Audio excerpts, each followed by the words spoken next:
Here you go.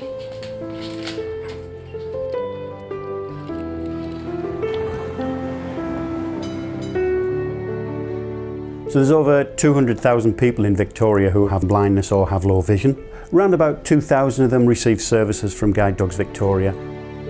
We have over 50 people who are involved in the breeding, the training, the development of guide dogs here.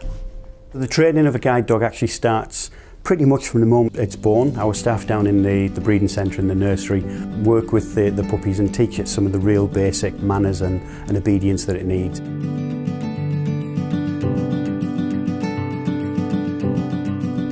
The journey of our guide dogs really starts here with our breeding program. They look like Labradors, but in lots of ways they're slightly different to mainstream Labs. And we've thoroughly scrutinised their health through X-ray processes, eye examinations, and also the health histories of both themselves and their siblings. We currently have 30 breeding females and 11 active stud dogs. Hi, I'm Janice Aldred. I'm the Canine Health and Welfare Manager. The average litter for us is around about 7 pups. We have had the odd litter go higher than that, and our recent one was 12 healthy pups were born. So what we do from the 10 days of age is we start nurturing these pups, and it's really important for them to start getting to feel that there is something out there rather than just mum. Pups I have in here today, they're growing up to about 11 weeks. We help enrich the puppies' lives, socialise the puppies, give them little learning challenges which helps their learning and their memory, as well as making them a lot calmer 365 days of the year. Even Christmas Day, all the public holidays, we're still here to make them happy, healthy, confident little pups ready to go to their puppy raising homes. Around about 170 puppies on the program at the moment. We have a wide range of puppy raisers in lots of different areas. We cover the Melbourne metro area as well as Geelong, Ballarat and Bendigo. A group of about 8 of us sort of manage about 35 to 40 dogs each to produce a well-socialised, not easily distracted dog that's used to different environments, different objects and people and places, so that when they come in for a training they can cope with, you know, pretty much anything.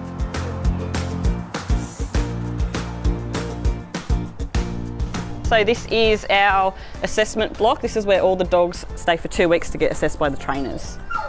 We have a whole bunch of intake volunteers in the first week that spend the whole 12 hours with them. So that way they've always got a human contact with them. The dogs go out to training anywhere from 8 o'clock in the morning. They generally come back around midday, and then they'll go out again in the afternoon and come back around 4 o'clock. And that's when we take over looking after them in this facility. This is where the dogs sleep overnight. They have 2 to a kennel. 2 dogs to a kennel keep each other company. Can house anywhere up to 50 dogs. That includes taking care of all their enrichment requirements, dietary requirements, looking after them while they're in training. Come on, up you come. Welcome to the vet clinic. My name's Anne and I'm one of the part-time vets that works here at Guide Dogs. And we look after the health of the puppies the whole way through, from when they're born and then as they do their training, and then even a little bit when they go out with their handlers. And we can take x-rays to make sure their bones are healthy too. Good boy, Chandra. Steady, steady. So training is usually 20 weeks for the dogs. We have an 8-week, a 12-week and a 16-week assessment point. It's really nice. This boy's very calm. He's not very anxious. We look at their body language. First walk we do is just generally around campus and maybe just over the street to get some traffic and come back. Then we progressively go into residential, a little bit more business and shopping areas, and it gets busier. Good boy. So you see there's no hesitation whatsoever. He just does them like it's not new. Good boy. Can you find the way? Where is it? Find the way. That's it, good boy. Once they're about a few weeks in, we start putting the harness on and start taking them around residential streets and working on roads.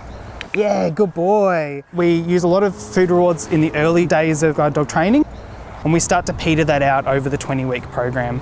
And then it's basically reliant on the dog to have a really good bond, and every guide dog handler will know exactly where their dog likes to be scratched.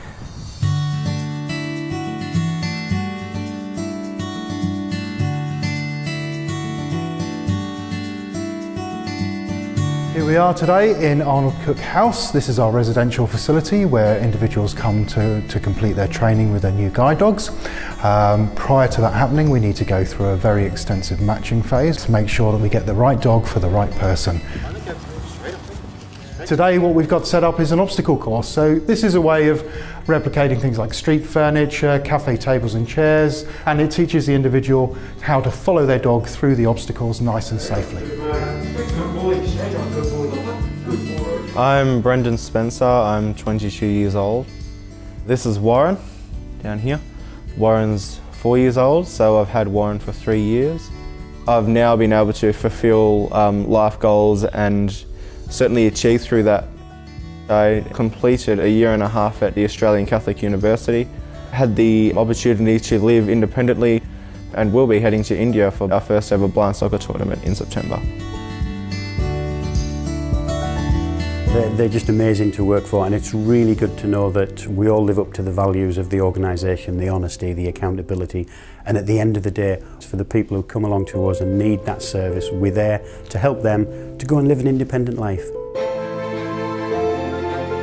I mean, this has actually altered my life in the best, most positive way that it could have.